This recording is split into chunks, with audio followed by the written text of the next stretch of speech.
সেদিন গিয়েছিলাম এমন এক জায়গায় যেখানে এক কদম পরপরই কেকের দোকান, and you are guessing right, Agargaon. হাঁটতে হাঁটতে আমি আমার পার্টনারকে বুঝাচ্ছিলাম এটা হচ্ছে পূর্ণ প্রতিযোগিতামূলক বাজার, আর প্রত্যেকটা দোকানের সামনে যখন যায় তারা কনফিডেন্টলি বলে যদি মিথ্যা কথা বলি যে ভালো লাগে না,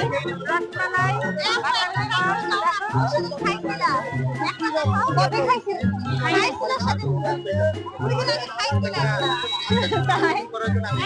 আচ্ছা একটু ঘুরে দেখে আসি। নিবো নিবো, আসতেছি। 100 টাকা কেমন হচ্ছে আন্টি?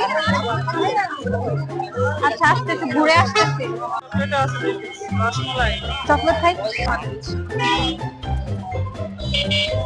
Try.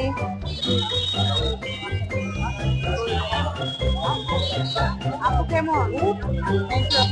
আমরা তো গম খাইলাম।